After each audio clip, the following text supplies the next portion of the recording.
How are you doing, fellow kids? My name is Questlove of the Legendary Roots Crew and host of Questlove Supreme, the weekly podcast where I and my team Supreme, Sugar Steve, Laia, Boss Bill, and Unpaid Bill, we don't want to forget him, we don't know where he ran off to, but we sit and we chat with some of our favorite singers, some of our favorite musicians, actors, actresses, directors, journalists, authors, comedians, dude, that's every chefs, possible thing.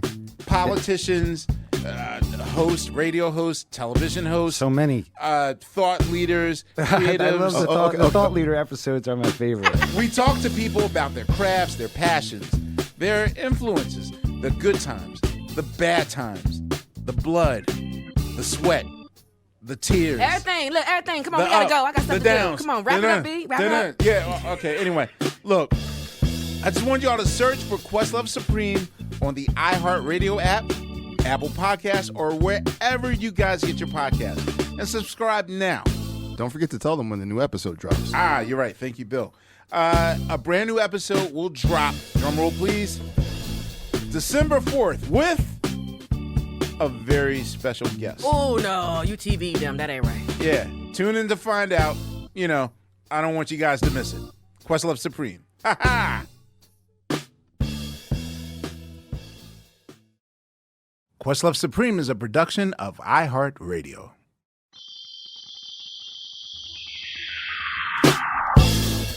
Ladies and gentlemen, we promised you all freaking summer that we'd be back. And I told you, I was told to never ever make a promise I can't keep.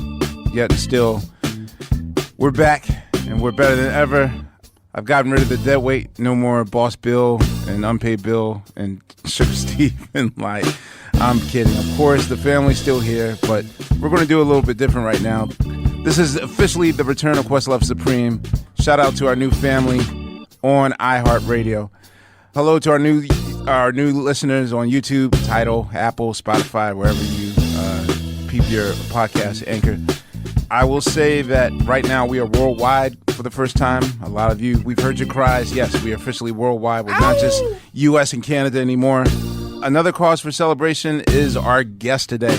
5-time Emmy winner, People's Choice, Webby, Writers Guild, Critics' Choice, and Grammy Award winning, which I tried to make a word out of it, but it was just... So too many consonants.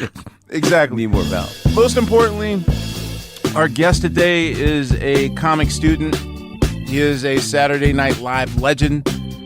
Still the coolest late night talk show host and a New York Times bestselling author. My bud, please welcome back to the return of Questlove Supreme, James T. Just call me Jimmy. Just call me Jimmy. Wait, man. time out. What the hell does T stand for? T is your middle name, right? Tiberius. No. Wait, I was like, what? Captain Kirk. No. T is Thomas. James Thomas Fallon. I never knew that we shared a root. Thompson Thomas. I did not know you were Thomas. Okay. Do you have a middle name? You ready? Yeah. All right. So it's pronounced the way that you say it is Khalib. Khalib? Khalib. Amir Khalib. Khalib. Khalib. Yes. Khalib. Wow. Yeah. My parents were on some next when I was born. Khalib. Khalib Thompson. Yes. Wow. That's wild. Which made me all the more just wanting to have a question mark for my name all my life. That's who you are. That's Exactly. But we went through your names once before. Like you've had. Was it always Brother Quest? All right. So when the group first started, I was. Oh God. Just say it. Yeah, you have to. 'Cause, dude, we all came from somewhere, man. Ah, man. We all started somewhere. I don't want to admit this. All right. Okay. So. Oh, man. Just say it, dude. Ah, man. It kills you. This is like therapy, dude. What All right. when you first started? My first name was Def Dough Money. I want to do something that I normally don't. I never do like rapid fire questions on this show. Like it's always like, the Conversation. yeah, like, oh, so you were born in Brooklyn. Yes, I know you were born in Brooklyn. I'm pretty sure that everyone pretty much knows your backstory. So this is a question I always wanted to start with. What did you have for breakfast this morning? I had pancakes You had and syrup. you cooked them or you? No, I purchased- had a meeting this morning. What time do you wake up? Man, I don't want to wake up, but the kids wake me up. It's insane right now. I have a 6-year-old and a 4.5-year-old, and they get in bed around probably 4 in the morning usually. Wait, what? I know, and I'm just like, dude, I gotta sleep. But my They're wife, gonna be showbiz kids. my wife is like, no, they go to sleep at like 7 or at night, but in their room. But then at 4 in the morning, they walk into our bedroom and come into bed with me and my wife, and just want to sleep in the bed with us. And I was like, we got to just tell them no, and they got to go back to the room. My wife's like, they won't do it forever. There's no 30-year-old kids sleeping with their parents. She's like, eventually they figure it out. She goes, one day we'll be wanting our kids to come in and sit and lay. So anyways, so they come in around 4. I toss and turn till about probably 7, and then we wake up around 6:37. Winnie's not of school age now. Is she in first grade yet? She's in first grade. and So- she still wants to get up at 6 in the morning? Oh yeah, so they got up at 6 in the morning. They play for Like they're excited and They love it. They play for an hour with like all their toys, and then we brush our teeth and we have breakfast. We usually make them breakfast, but I didn't eat with them because I had to. But normally, what I would do is, you know, what I've been doing is the gross apple cider vinegar, lemon hot water. I love that now. You do? And I'm used to it. Oh, I'm still not used to it. It's disgusting. It's like honestly painful for me. Really? To drink vinegar every morning, it sounds like torture. Why would we do that to each other? Or do you put a little bit of honey in it? Yes.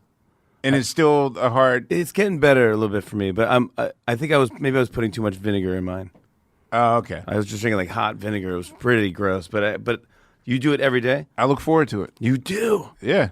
And I put cayenne pepper. Yeah, I do that Even- every now and then. I throw that in there, but anyway. So that's normally I would not have breakfast. I would just have that. But I had a meeting about the show today, so I had to go order something and just be rude.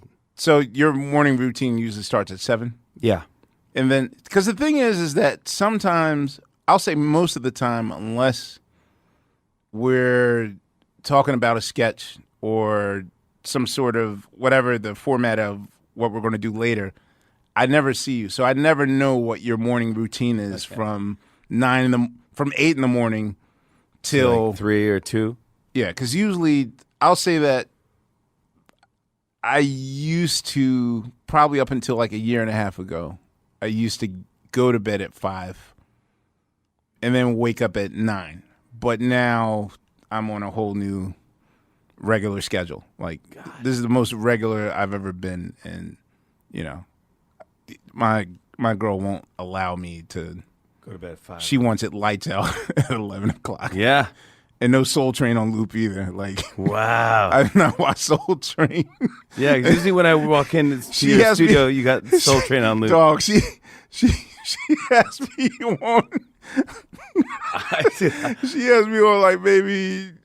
I'll say like I could probably do 3 episodes a week. That's it. I used to do 300 a day. Gosh. Like it just used to be my jukebox or that Yeah. sort of thing. So I go to bed as soon as I can. I'm one of those people now. I go out to dinner. If I go out to dinner with Nancy, we go out at like I'm there at 5 o'clock. so you're like, I can't wait to go to sleep. I love sleep. I started. I hate. I mean, I'm afraid that sleep is. I feel like me saying like, "Oh man, I can't wait to go to bed." Is Waste like of time. Well, no, I just feel like it's me admitting that I'm getting up there. Like I used to be proud to like 5 days in a row I've been up. No, dude, we had. Remember, Grace Jones just came on the show, and she goes, "I go, she goes, what are you doing tonight?" And I go, "This is it. I mean, I'm going home. I'm probably just gonna eat something, and go to bed." She's like, "Oh man," I go, "You're not doing that?" She's like, "No, I got a show tonight, and then after the show, we're going to some club." I go, "You still got a clubs?" She's like, "Yeah." Oh yeah. I go, "What time do you get home?" She's like, "I don't know, 4 or 5." She's like, "I don't know what's wrong with this generation. No. We'll go to man. bed too early." I'm like, Grace Jones stays out till Yeah. 5 in the morning. Yeah. I go, "Oh my God, I wouldn't even know what to do. I would have no clue." Well, yeah, I'm just I love sleep now, and I hate to admit that I love It's sleep. the greatest thing. That's the one thing you can get me for my birthday or for Christmas or anything. Like you can get Sleep? Me. Oh, I would love sleep, man. That would be the best. You gotta, there's coupon. One time I thought Tariq was joking, but he had these coupons made for like uninterrupted. No, Tariq fix this, or Dad, I need help with that. Like that was his birthday gift. Like yeah. I did that with my parents when I was a kid. Seriously? I made them coupons. Yeah, where I'm like, oh, so they could leave you alone, no, you could, so I can leave them alone or help them out. Like you use this coupon whenever you want me to go. Like I'll wash the car, or I'll do whatever, or I'll do. oh, instead of just regular chores. regular chores. Yeah, exactly like that. All right. So you, of course, mentioned your dad's affinity and love for doo-wop music. Oh yeah. I grew up with it. Loved it. What's the first single do you remember purchasing? Oh man, non-doo-wop or just in general? First 45. So like his record collection was your record collection? Oh yeah. I remember that. Yeah. All right. So Okay. what was your favorite of his record collection of I your remember dad's trying stuff? to learn harmony to this song called Zoom. It goes like zoom zoom zoom zoom zoom zoom zoom zoom zoom zoom zoom zoom zoom zoom zoom Whoa. It's the same format. I never know. heard that song in my life, but I knew where the song was going. So I was trying to. So he would try to teach me and my sister to sing Zoom, so we could like harmonize and be like I don't know, the Osmonds or whatever. Some talented Which one were you, Jacksons. Jimmy Osmond or? I was Donnie, man. Oh, okay, Donnie. No, I was Marie. But I was. It's like so. My sister immediately was like, "I'm out. I don't get harmony. I don't like this. I'm out of the group." But me and my dad, Gloria could the sing. Rebel. Yeah, Gloria was the rebel. So me and my dad could sing Zoom pretty well, and so then I would just start learning all these harmonies and then getting into trickier harmonies and trying to like. I mean, I just loved it. So would he go to all those like Dick Fox productions of like at Westbury Music Fair doo-wop stuff? Kind of. Yeah, I grew up in Saugerties, New York, which is upstate by Kingston, Poughkeepsie, Woodstock, that area. So there was a place called Ulster Performing Arts Center, UPAC. And they would have oldie shows there. And so I would go to see my first concert was Weird Al Yankovic, but my first kind of venture into concert was with the whole family. We went to a doo-wop show, and I saw like, Chances are it was a Dick Fox production. Yeah, Larry Chance and the Earls were there. Yeah.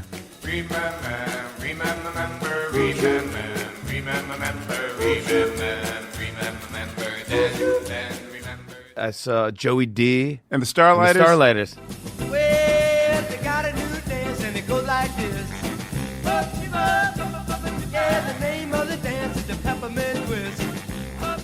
Side note. All right. So not many people know that Hendrix used to play in Joey D and the Starlighters. What? Yeah. Hendrix. Joey always tells that story like when I see him. Joey D had a son that was in the Starlighters as my age. And so at one point in 1985, my dad had this idea like, okay, we're going to get Joey D's son, Gary U.S. Bond's daughter, but my middle name is Mr. Speedo. Earl. Right.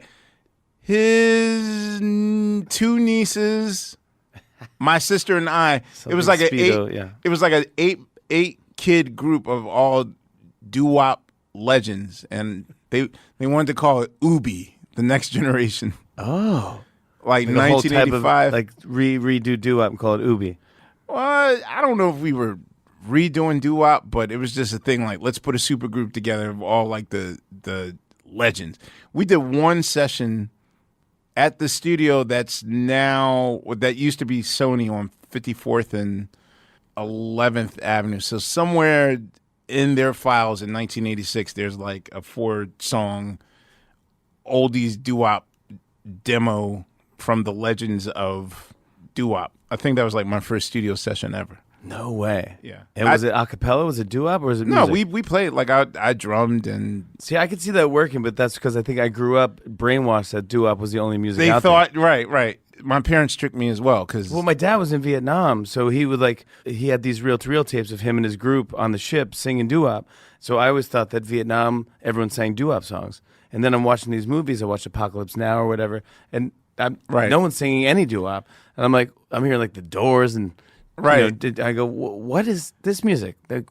I know for a fact people sang doo-wop on the ship. Turns out my dad was just like a nerd. Jimmy, no, we got tricked, man. We got tricked, right? Because in my first grade class, my first homework assignment was bring in your favorite 45.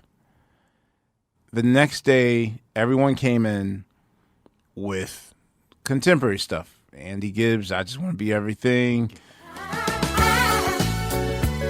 I just wanna be your everything. Disco Duck.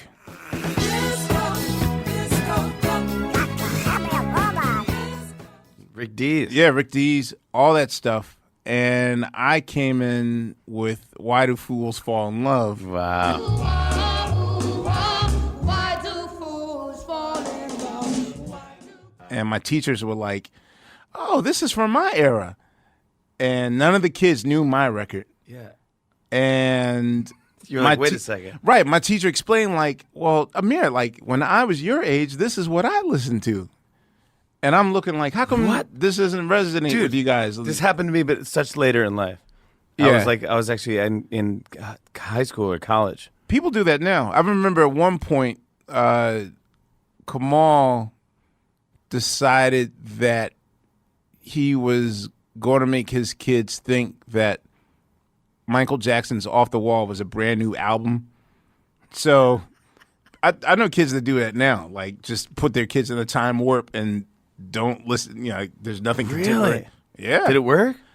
For a little bit. Well, it's weird now because I'll say that of all the Roots kids, Kamal's kids are the weirdest. Yeah. His daughter. Now, as of this taping, your Grateful Dead experience will be over. But Kamal's oldest daughter is, and I think she just turned 20.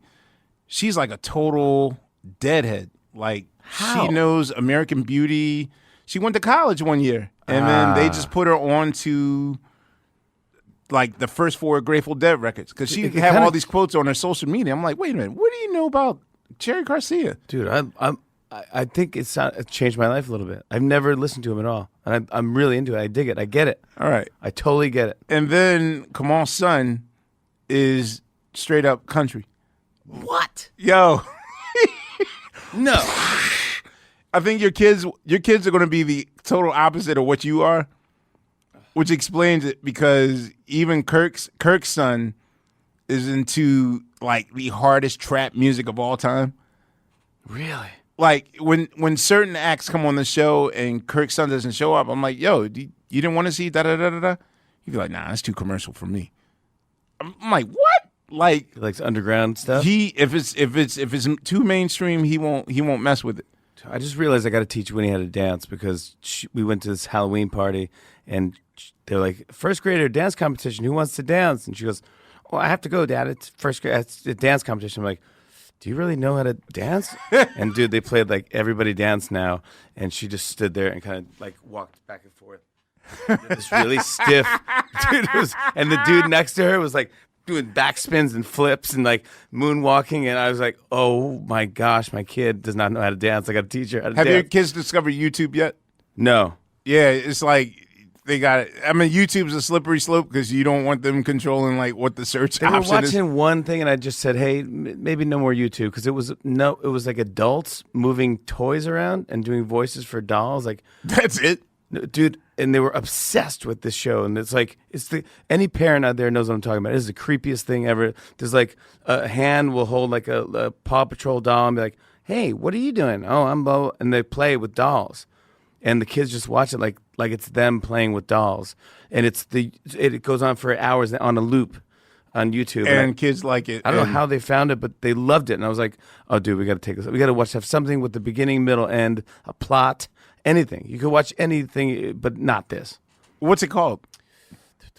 I have no idea what it's called, but I almost want to sue these people I was like, I don't like it. I don't want it in my house. No, you just got to show her a bunch of dance clips on. I don't on even YouTube. really know how to play music for them because it's just like Alexa or Show them Soul Train. I should. I got to get.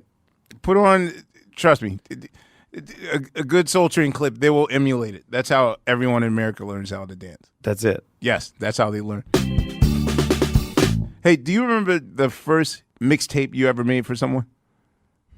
Yeah, it was a big deal. How long did it take you to craft it? Oh, I mean, pressing play, record, and pause, and having the record start up. And it wasn't even a great mixtape. It was just my stuff, which is all weird stuff. And I would take, because I had this thing when I was a kid that I didn't, and this is, you could ask my sister, I wouldn't let anyone copy my music Why? because I thought it would affect the record industry. Wait, what? 'Cause I must have seen someone talk about it on TV or something. So I said, you're going to ruin the record industry if you record a song. If you take my song, you have to buy the record. You can't just take the song off of my record that I bought. It's going to ruin the industry. And my sister was like, you're the worst. You're the weirdest kid. And so I would have to take my music to the party. I play my mixtape, then I take the tape home. I would own my mixtapes. You wouldn't give it to no one? No. Shut up, Bill. No All right, one. Boss Bill's in the other room like, yes, I agree with you. Right? I wouldn't give it to anyone, not even my sister. I'm like, absolutely Man, not. I was the opposite. I feel I am Spotify. Like the amount of work I don't have to do now in the age of streaming is mind-boggling. Because back when you had to make mixtapes and mix CDs, You'd have to listen to the whole song. I was the guy you had to come to make whatever. Like I was the king of mixtape making. But you never made a mixtape for anyone. Well, I mean, I might have done like earlier because I remember I used to listen to the radio all the time. That was like, I loved it. I had a boombox, and I'm trying to think of the brand name of my boombox. I forget. I mean, I remember it in my brain looking at it. I used to listen to this radio station, have play, record, and pause just there, just in case. A song came on the radio. Ghostbusters was my jam. I was like, Ray Parker Jr., Ghostbusters. If I hear that, And you could get I would run over and like try to record it. And I was like, and then like I remember listening to another, like my dad would play radio and I would bring the boombox over to his speaker so that I could record the song from his speaker onto my cassette player so that I can tape it that way. Like if there was like a special Beatles thing, I was really into the Beatles at one point. Right. So I had those type of mixtapes. And then I remember listening to Dr. Demento.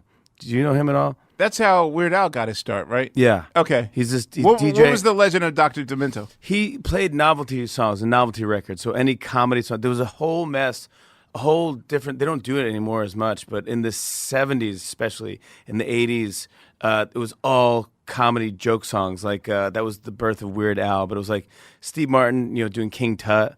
That was like Right. it charted that song. Yeah. Was, Oh, yeah. Disco I had that Duck. record. Yeah. The Disco Duck was a hit song, but that's a novelty record. All these like, but do you remember? So he like- would just play novelty records? Do you remember the Coasters? They had that song, while driving in the Cadillac. What? Dun, dun, dun, dun. It was called Beep Beep. And then Beep, beep. by the end of the song, it gets faster. So it's like beep beep beep beep. The horn went beep beep beep. And now I'm going at 110. And so it was like a song about a race, but the song it was not a real. It was like a novelty song, but it was a hit. Really? And it was So all these songs. So he would play all these kind of weird songs like that, and it was very more 70s than anything else. But I would listen to that Sunday nights and just try to record all these funny songs and then see if I could start writing them myself. So you write them down and perform them in school My the next first day? song, my first parody song I ever wrote was awful. But What it was it? What's your Defto money? Oh, this is bad. Do you remember King Kong Bundy was a rapper? He's a wrestler. Yeah, WWE. King Kong Bundy, yeah. So I wish it was King Kong Bundy instead of Manic Monday. Like, I wish I was King Kong Bundy. Oh, that would be a fun day, or whatever. And it was awful. And I remember writing it and I had my paper eraser mate, and like rewriting the lyrics. I was like, oh my gosh, I'm going to be Weird Al. And that's what I remember writing it. It was just, I thought it was so clever and fun. Then I was too embarrassed. I couldn't play it for anybody. What year of Weird Al did you see? What period? It was Dare to Be Stupid. The Dare to Be Stupid tour. I had a teal concert tee, no sleeve concert tee. That's what I bought. What was I doing? I wanted to be, this is pre Zach Morris, but I was like, I would have that, or oh gosh, my wardrobe. I was trying to be as fashionable as I could as a kid, and growing up in Saugerties, New York. Was this you and Gerard together going to this concert, or no? Was he in the picture back then, or Gerard was there? He was, but he was not. No, he wasn't. He wasn't my best friend yet. Okay, but now Gerard. You're talking about Gerard Bradford, who works on our show as a producer, and but we started hanging out more. I'd say probably end of high school when we getting into the Beastie Boys and started we had a fake rap group that was terrible. What was the name of the group? We were called the Minutemen. And I don't know why, and we not even knowing there already was a punk band called the Minutemen. We just thought, and I can't even tell you. It's honestly, this is worse than Defto Money, dude. My name was Jim Hat, and the room is exploding back there. I was like, Jim Hat with that b-boy style, to the left, I was going wild. Dude, it was awful, and I thought, Jim Hat. No, that makes logical sense. I wanted to be Colgate. I thought that would be a cool rap name. Colgate. Yeah, I thought people could, have the logo on the shirt, like the toothpaste. And Do they still make Colgate? Yeah, they have to. Is Colgate still I don't, one day, whenever I land in LAX, the first stop I make is that I go to the pharmacy to do the trial size stuff, like things I need, toothbrush, toothpaste. And I was just noticing, brands that only exist there. Well, brands that I thought were out of, Safeguard or Prel, 70s brands. Yeah, Camé. They exist in trial size. So what other concerts did you go to when you were younger? Weird Al, I saw. Oh gosh, it was at UPAC. So there was that group that sang, Expose. Come go with me. Whoa. Yeah. You saw an Expose concert? Expose, yeah. They had a song that was really, I loved it. It wasn't Come Go With Me, but it was Point of No Return. Yes. To the point of no return. You're taking me. Right. Yeah. And they had Seasons Change. Seasons Change. I love that song.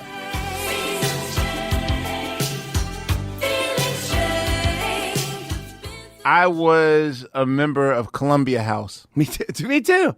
But I would never return the.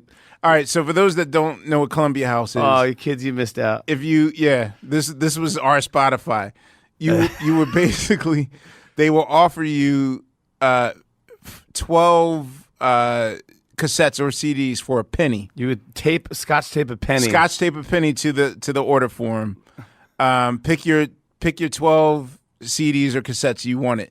And then for an extra for an additional 3 records, you had to, I forgot what the check was, for $1.98 more, you can get 3 more. So you can get 15 altogether for under the low price of $3. Something like that, yeah. And then you were part of this club in which every month they would send you product, and you had 2 weeks to mail it back. Yeah, not even, something like that. Yeah, you either liked it or mail it back. If you kept it, it was like $20 a record. Yeah, if you kept it, it was definitely like $17.99 or something like that. But if you mailed it back, and I think between that and the first 2 years of trying to catch Michael Jackson videos on MTV was how I developed my vocabulary for pop music, because I would never mail back Debbie Gibson's Out of the Blue or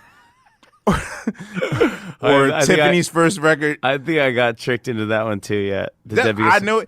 You know what? I think she thinks I'm being sarcastic.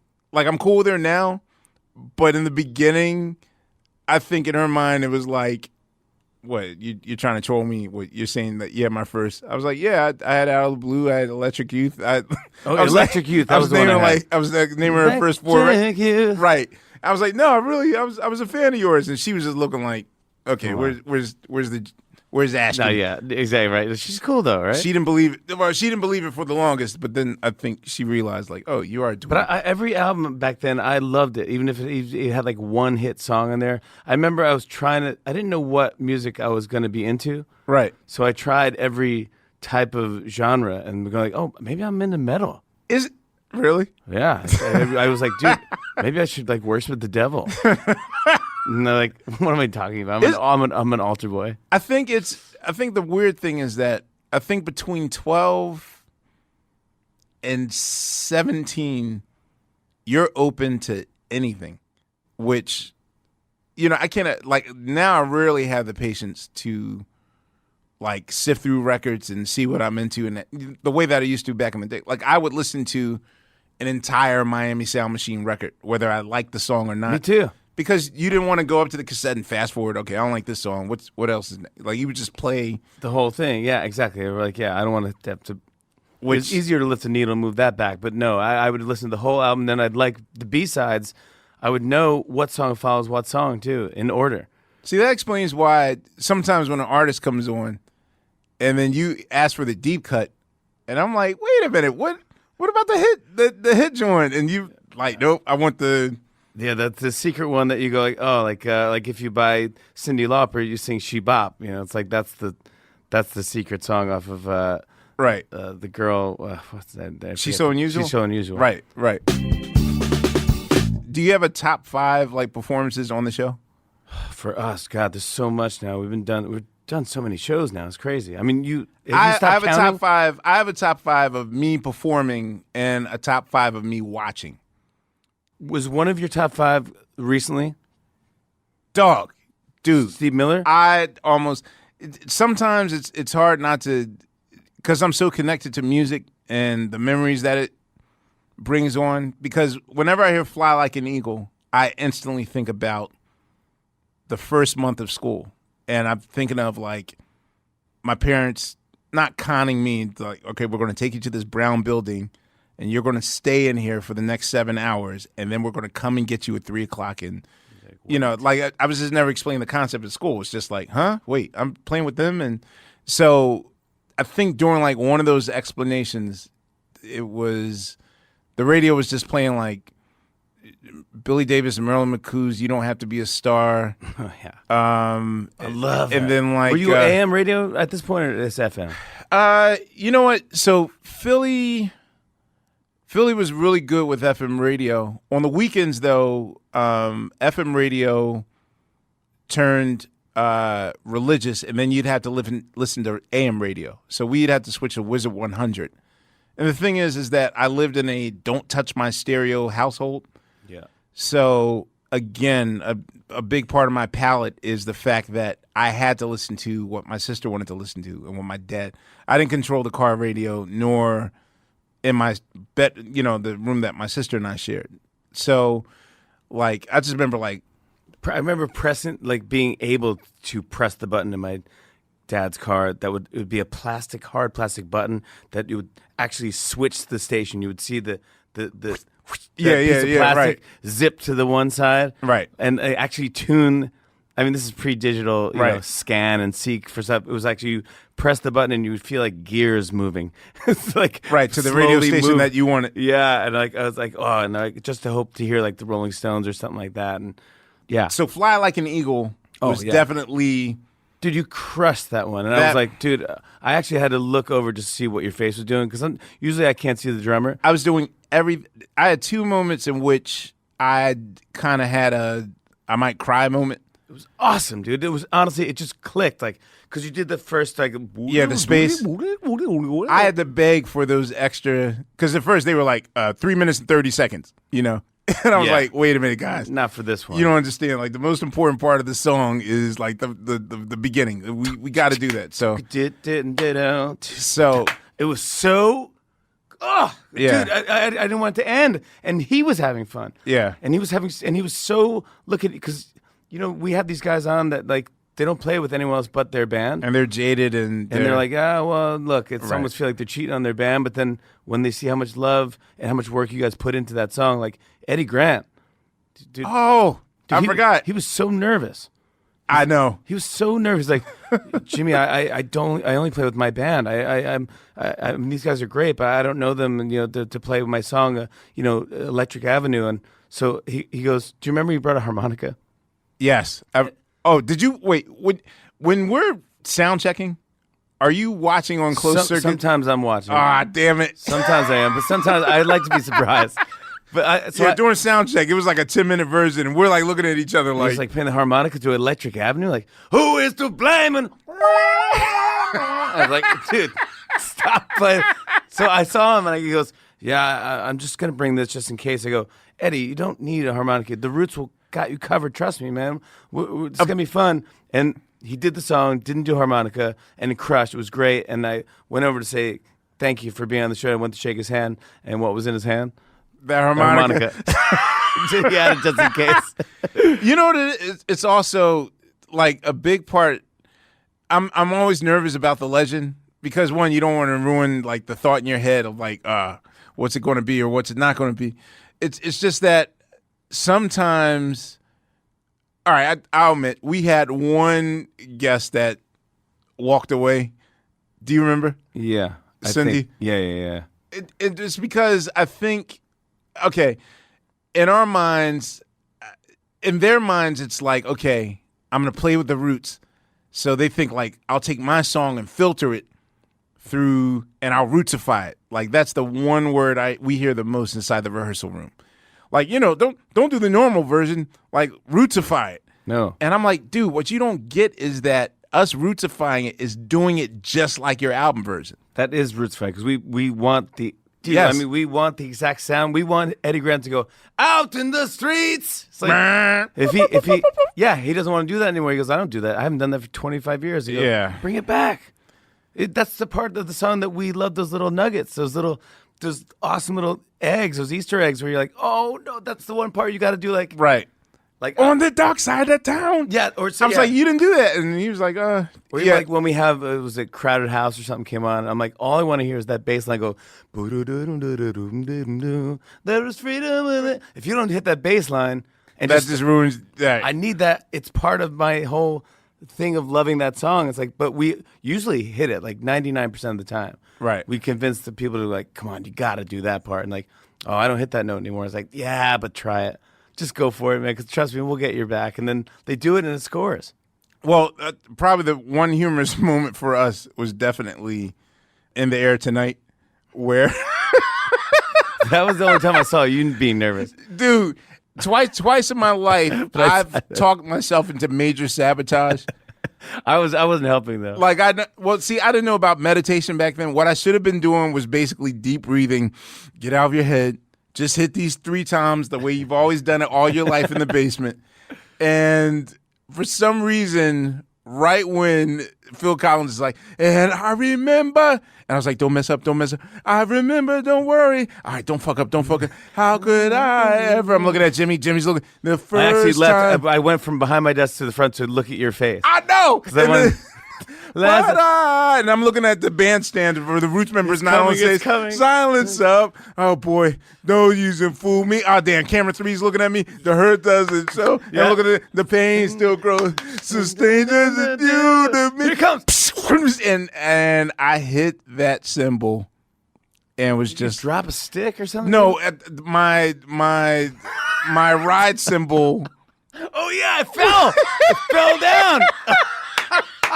Dude, it was the best. My ride cymbal Fell. So the thing it collapsed. was, It like broke in pieces. I was going to let it slide and just be like, I'm going home. I failed. And then shout out to Sugar Steve. Steve is like, no, man, I can't let this happen.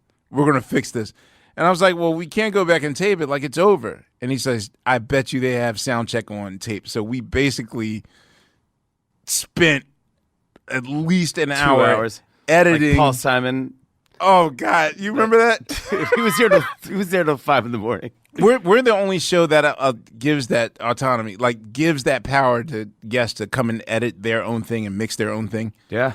Any other show, like I've done Letterman, where I'm like, okay, so we want reverb on verse 2. Oh, and it's then out already. And they're like, It's already in Burbank. can't touch it. Right. They're like, nope. That's gone. That's done. It is what it is. And We let everyone like go in, listen to it, mix it. But usually we have the right sound between, we Steve have the and best Lawrence. sound. I feel like we have the best On sound TV. mixing and engineering. Yeah, But Paul Paul Simon- Simon stayed up until right before his segment, which is unheard of, right? No, we were nervous because like, dude, we got to deliver the show. And this is when we were doing 12:35. Right. So we had an extra hour, but it was like, I think it was up to like, it was actually up to midnight. Right. It was right 2 commercials before he was actually a coming on. 3-minute song. He spent, we taped that 5 or 6 Right. And he engineered it like it was a real song. for 5 hours. It must be the best engineered song of all time. I don't even, I kind of remember what it was. That wasn't the one with Stomp, was it?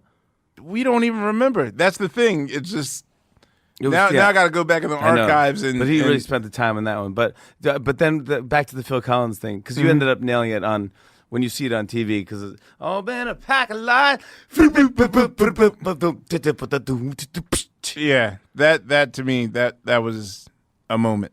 I mean, I love that. I love Jim James. I was from Late Night. I love that. That's right. He did Another Life. All of his presentations. Whenever Jim James comes on. I also liked when you guys come on, when the Roots come on, and we spend extra time like making a production, and it's actually it's almost like a music video Or a musical.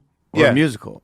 Yeah, my 3 moments from that, I don't know why. Once I realized that we had a lot of, I didn't realize the power of how Dave is as a director, Dave Demetti, and directing and doing tricks and all those things. So I thought, like, I wondered how we could pull off a song that makes us look like we're playing in slow motion, like the Beastie Boys always do. Yeah. Like if the "So What You Want" video was like the impetus of it, like of them performing and you hearing the song in real time, but it's like them doing it slow motion. So when Usher was on the show, Yep. I knew it was going to confuse the audience. Like we had to do that Usher song like Chipmunks. Dude, it was like, and he's dancing really super fast, and And he caught like he was dancing in rhythm. That's the thing. I thought like, do you need to practice this? Like, do you need to how did he do figure that? out your splits and everything? It looks so weird, and so you're almost laughing at him. right. You're But like- then when you watch it, it was Oh, it's magical, dude. He's like slow motion doing the perfect dance moves and singing on the on the right singing key. exactly right. Yeah. It was insane. That was a cool moment. Yeah, the second time Tyler the Creator did "See You Again" with Kali Uchis, and he created Oh yeah. this. It was almost like a surreal musical, but it's to me that was like a moment.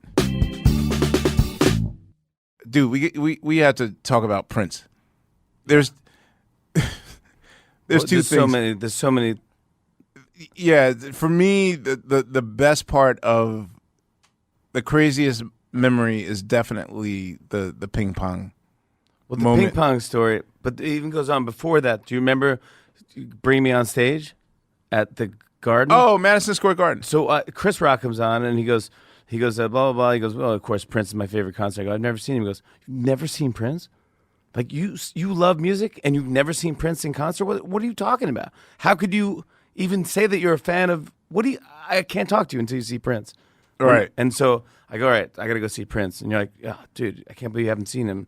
So anyways, I go to the Garden to see Prince, and he is unbelievable. He really is. I remember Madonna was at the concert in the audience watching Prince.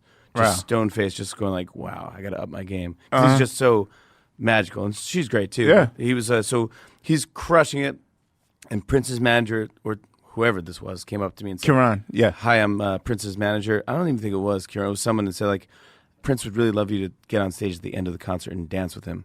Like, he gets a bunch of celebrity friends and Right. to go on stage and dance with him at the end. I go, that's not really my thing. I'm not really a big dancer, but thank you. So I'll just watch the concert. Next song, someone else comes out like, hi, how you doing? I work for Prince's A management. different person? Yeah, different person. I go, Prince would really love for you. I go, yeah, I don't think so. I mean, it's not really my thing. And I don't even think he really wants me to dance with him. Anyways, so that happens to me maybe 2 more times during the whole concert. Yeah, they're End of the relentless. concert, I'm like, I see you. Because I didn't see you for the whole concert. I go, what's up, dude? And you go, I'm going to get on stage at the end of the concert. I go, oh, if you're getting up there, I'll go up with you then. So they go, all right. So you get up, I get up, you go behind a drum set, Yeah. And as I get up, and you get behind the drum set, Prince leaves. He's on a keyboard or something, and it goes in, sinks into the stage. Inside of the stage. And I could see him down there almost getting in his limousine right there. And I'm like, and I'm looking around, and there's no one else on stage dancing but me. Right. It's just me dancing, and you're playing. I go, oh my, this is exactly why I don't say yes to this stuff. So I think it kind of started there. And then when Prince came on the show, it was always fun. Right. So Prince came on the show, and his probably is Kieran, his manager. Yeah. Says, hey, Prince would really like to play ping pong on the show. So we go, okay. We don't really play ping pong. We play beer pong. But if he wants to play ping pong, that's fine. Then he calls back and he goes, you know what? Prince does not want to play beer pong on the show. He doesn't want to play ping pong. We go, okay, whatever. You just come on, play music. As long as he has fun, we're good. He calls back. He goes, Prince does want to play ping pong. He rethought about it. We go, oh, okay, we'll have it ready to go just in case. He's like, okay. Calls back. He goes, he wants to play ping pong, but he doesn't want to play it on camera. He wants to do it. And I go, what's your obsession with? He goes, he just thinks Jimmy would be fun to play ping pong with. I go, whatever, we'll have it ready to go if he wants to play backstage, whatever, man. So he comes on the show, never brings up ping pong, doesn't even mention it. All right. Just comes on, plays, he's great, and he leaves. And it was a great show, and it was awesome. I go, that was interesting. So I tell the story on the show about the whole ping pong thing, and I go, by the way, Prince, if you're watching, I would probably kick your ass in ping pong or something like that. You know? Right. Just joking around. So then I think that week I'm at the dinner. Right. And So this is the rare night. No, this is when Winnie was being born. So I get a call. It was around that time. I just remember like it was any moment. You know what I mean?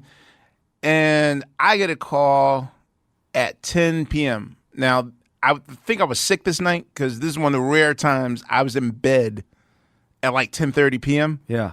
on a school night or whatever. And they're like, Prince wants to play Jimmy now at Susan Sarandon's ping pong spot. Yeah, spin. And I was just like, oh, man, you know, he's about to have a kid, da-da-da-da. So, yeah, I'll let him know. And then, like, a minute later, they're like, well, he's, you know, he's down to do it right now if, you know, available. And I was like, oh, maybe I didn't get the message. I was like, no. Jimmy's about to have a kid, so, yeah, it might, you know, he might be busy or whatever. And then a minute later, says, okay, well, just name the time and place and, you know, he'll be there. I'm like, oh, they're just not listening or not taking no for an answer. Yeah.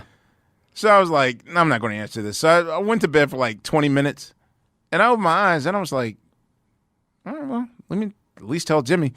So then I texted you. I said, hey, Prince wants to play you in ping pong. So I had no idea of this whole exchange that you just went through.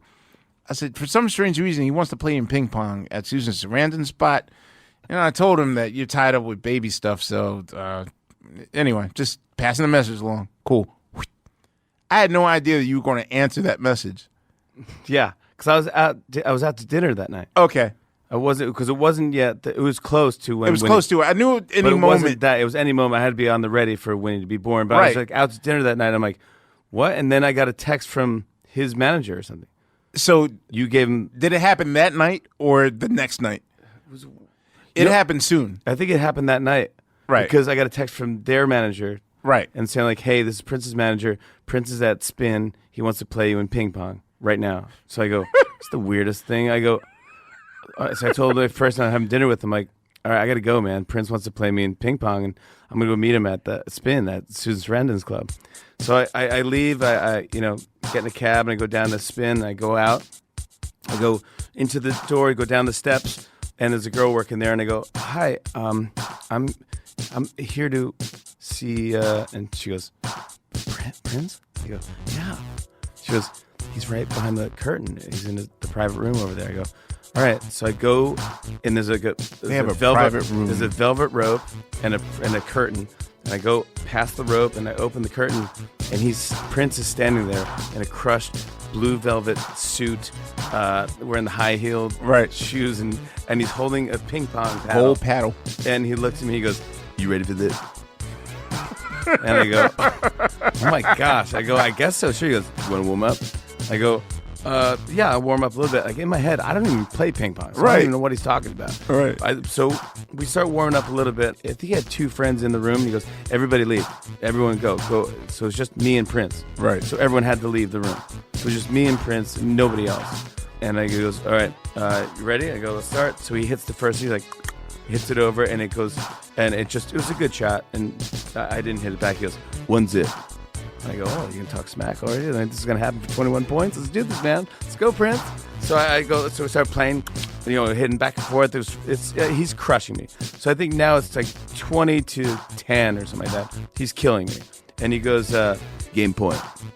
I go, let's go, man. And he hits the shot. And it's like beautiful, perfect shot. And the ping pong spinning. Flames coming off it. And it hits that corner of the table that's just impossible to hit the ball. You know what I'm talking about? Like the perfect shot. And went flying behind me.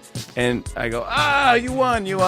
And I go and I'm looking in the background trying to find the ball. And I pick up the ball. And I turn around. And he's gone.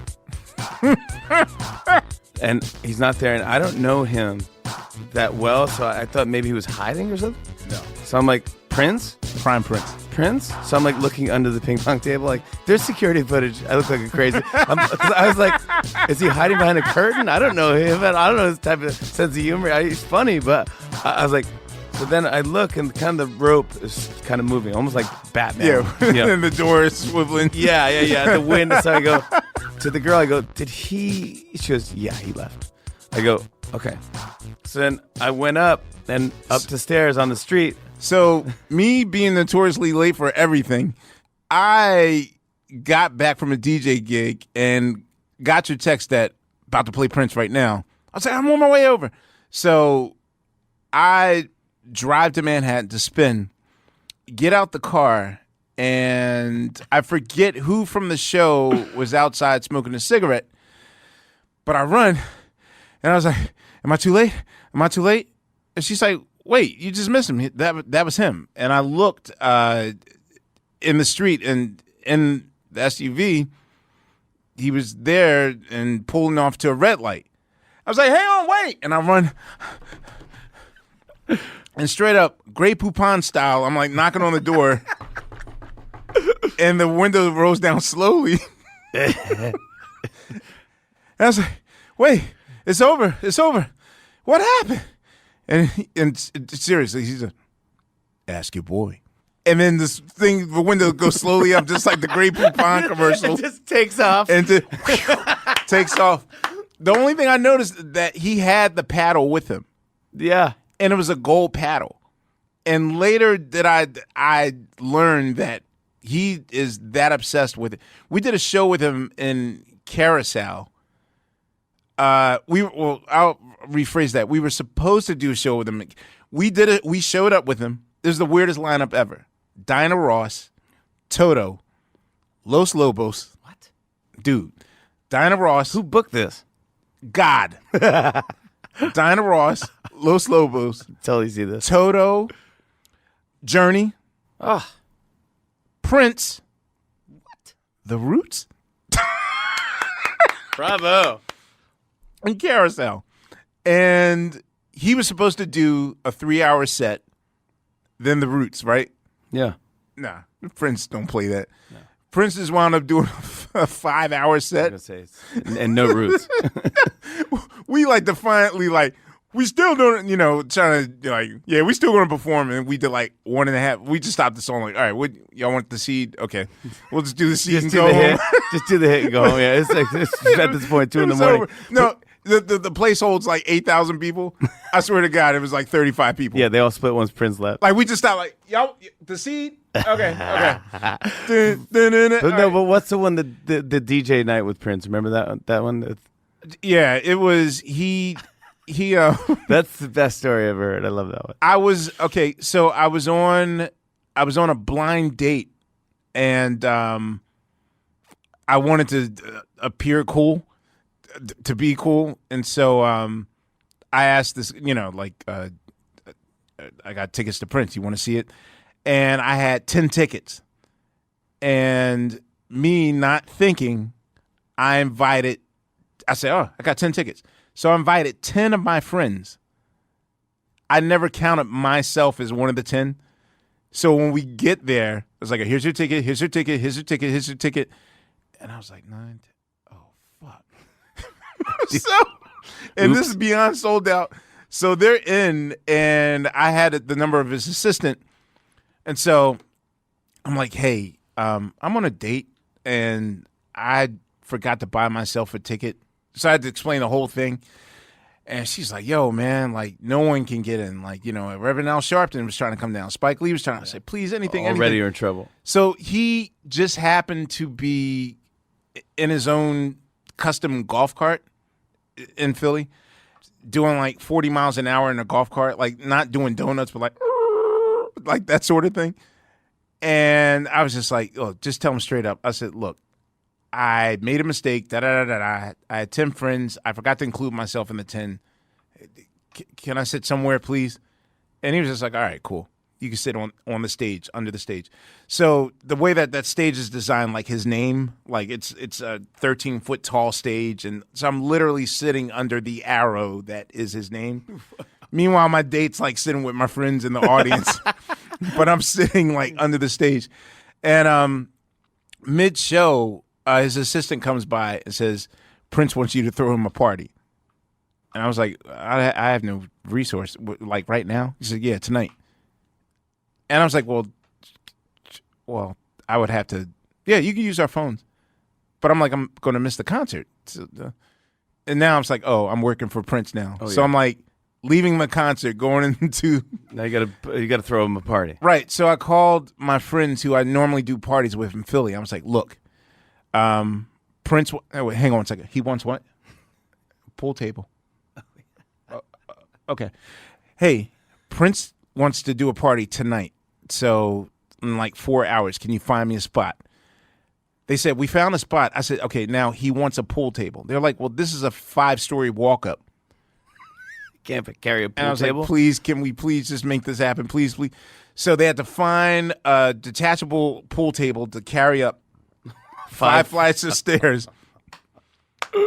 So then I rush home, get my records ready, get there. Prince is like a late party, so this party's not starting until like 1:30. And it's 10 of us, and we're inside, and basically he wants to control the door. And, there's a whole grip of people waiting outside. But inside, there's only like 70 people. The club should hold about 300. Anyway, so I'm playing like a bunch of like Fallon, West African funk music. And I'm thinking like, okay, I'm going to educate Prince on Fallon. He likes James Brown. He likes George Clinton. I'm going to play the original, West African god of funk, and he'll be into it. And Prince wasn't into it. He was just like, what else he got? And I was like, okay. And I played another Fallon song. What else he got? I was like, damn. He's like, play some of your music.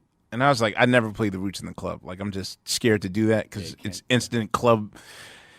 So I'm failing, and 25 minutes in, and his assistant walks up and says, here, play this. And she gives me a DVD, and it's Finding Nemo.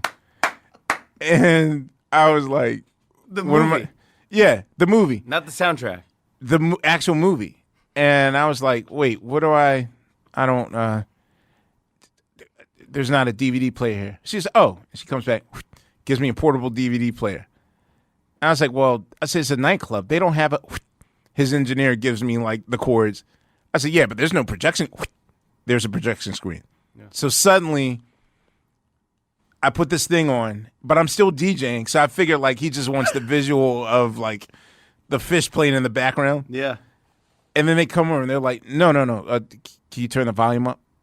I was like, wait, we're in a nightclub in Philadelphia. He wants to watch Finding Nemo. And he said, yeah, just kill the music and put the thing up. And I was like, oh, no, you ain't set me up. So I got the opening DJ guy. I said, look, in about 5 seconds, do the transfer and put up the. So suddenly we go from like this funk music talking about protesting the government in Nigeria to suddenly like Ellen DeGeneres' voice. He just wants to watch Finding Nemo. Yeah, and it was like Play pool. It didn't affect nobody in his crew. Like this happens All the time. every day, and I'm just sitting there dejected. Like No one has this story. That is the greatest. I just sat there like, yo, dude, like you're playing Finding Nemo in the club, like popping bottles and you remember the club back in like 2004, like it was sexy back then. And, nah, he wanted. We were watching Pixar in the club. Are you Duck Club? Are you? Did you read Beautiful Ones yet? Yes, I read it, and it's man, it makes me so sad. Like he wrote that. Normally, when people write books, you do it with a collaborator. Like with me, it was like going back to school, like chapter for chapter. Like my guy would say, like, okay, write about the first time you bought a record, and then I write something, and he goes and okay, it's run on sentence, whatever. Or traditionally, you just do a 20-hour interview with someone, and then they write the words in your voice. But he wrote that book, and he only wrote 30 pages, but it revealed so much about at least up until the age of 4, which, you know, could have been. But he took a lot of photos. Like, so there's a lot of unanswered questions about his childhood. Maya Rudolph is really going to love this book because there's, I guess if Instagram were out back then, Prince would have been on Instagram. Instead, like, he just kept photo books of all the albums he made, like the process of making it, like My Breakfast, My Engineer, Sleep on the Couch Again. So there's a picture where Prince is driving down Sunset, and there's a big giant ad of Minnie Riperton's new album, Stay in Love, like on Sunset Boulevard. And Prince is waiting at a red light, and Flash takes the photo. It's a perfect shot. Like, this would have been his iPhone back in 1977. Yeah. And the caption was like, "This woman could cause a car crash." And I was like, oh, man, Maya Rudolph is really going to love that. Yeah. Wow. Yeah. Did he ever know that she loves him that much? Oh, definitely. I think. Yeah? Did they ever? Yeah, because he talks about, even though he only covers the first 4 years of his life, he often jumps to modern references. So there is a mention of him watching the Darling Nikki performance. Really? That is also in my top 10. That and Stevie Wonder. I was trying to figure out, like, what else. Oh, Stevie. During Darling Do you Nikki. remember my Stevie Wonder story with you guys? Remember I opened for you guys in Atlantic City? Oh, I hate you for this, man. Dude, I opened for The Roots in Atlantic City, and we get there, and someone forgot James's keyboard. Is that James, yes. We forgot James Boyce's keyboard. So How do you forget an instrument to a... we were new. He forgot his key. So we get there, and James was like, I do my set. I came back, and I go, James, what are you doing? He's like, they forgot my keyboard. I'm just going to watch. I go, oh. He's like, do you want to get a tequila? I go, sure. So we get a drink, and then somebody comes back, and they go, hey, do you guys want to meet Stevie Wonder? I go, what? They go, he's here. He's also playing a different venue. I go, oh, let's go. So we run over to see Stevie. You leave the Roots and then run see Stevie. Go ahead. And see Stevie Wonder, and I go, what do you, it was only like maybe, it was a meet and greet with like 10 people. He does this every time. And it's 10 people, and I go, hey, Stevie, it's Jimmy Fallon, and James, like, I'm from the Roots, blah, blah, blah, and I go, I'm the biggest fan. I start going through all his bits, and I start going like, Ebony and Ivory, and then he starts harmonizing with me. They're together and I'm, you bastard, man. Dude, so then James starts playing the song on Stevie's other piano. Right. So then Stevie, James playing piano, and I'm harmonizing with Stevie Wonder. We sing perfect harmony, Ebony and Ivory, dude. And we were jumping up and down, like, what is just happening? Like, all right, love you, buddy. I'll talk to you later. We split. We were backstage. We threw down a couple more drinks. We watched you guys, your last song. You finished the set. You're like, oh, it was pretty good. What'd you guys do? We go, well, Hung with Stevie Wonder. I can't wait to tell you what we did, man. You bastards. Dude, we can go on forever with these stories, but both of us have day jobs we got to report to. We do got to, yeah. I know, we're just going to finish this conversation on the way back. Yo, I really want to thank you for helping us. And, well, first of all, for everything you've done for me personally. No, seriously, dog. Like, that was... I always joke that... Not even joke, because everyone asks, like, well, how did you guys manage to do the show? And... I always tell them that we were prepared in the nicest way possible to say no, because we don't want to burn a bridge and be like, okay, when we have a new album out, we can come on said show. I said, but then you disarmed us in literally 10 minutes, which no human being has ever done. I mean, we've had the finest of women, the finest of models, the biggest of act. I think there was a point where we were supposed to go fishing with George Clooney at one point. Like, that's a typical backstage thing. Like, George Clooney's like, yeah, we're going fishing tomorrow, whatever. And, like, we're so standoffish as a group. And literally in 10 minutes, you had us doing a human pyramid. The 8 is enough human pyramid. At UCLA. And only because Tariq was on the bottom row, who, you know, his clothes are so expensive. I was like, Tariq is actually getting his Japanese denim dirty. And I looked at Rich like, we're not getting rid of this guy anytime soon, are we? He's like, nope. You knew it right there. I couldn't figure out what you did to disarm the Roots in 10 minutes flat. And I was like, oh, this is the next stage of my life right here. I'm watching it. But yes, I want to thank you for that, and also thank you for helping us with our new I'm about to say jump off like it's 2008. Our new jump off on iHeartRadio. Thank you very much. Thank you, by the way, for changing the whole game. And honestly, it wasn't for you, I wouldn't be where I am. So Well, really, thank you. Here's right to back. another 25 years of magic. Let's do it. Yes. Yo, on behalf of the Team Supreme, who's tied up in the room next door, Boss Bill, Unpaid Bill, Fontigolo, Laia. I love you, Laia. Anyway. I heart you. Yes, we I heart. Oh, and Sugar Steve. Yes, I forgot about Sugar Steve. No, you can forget about him, though. No, I did that on purpose. Steve knows I love him. Anyway, this is Questlove. We'll see you on the next go-round. Questlove Supreme. For more podcasts from iHeartRadio, visit the iHeartRadio app, Apple Podcasts, or wherever you listen to your favorite shows.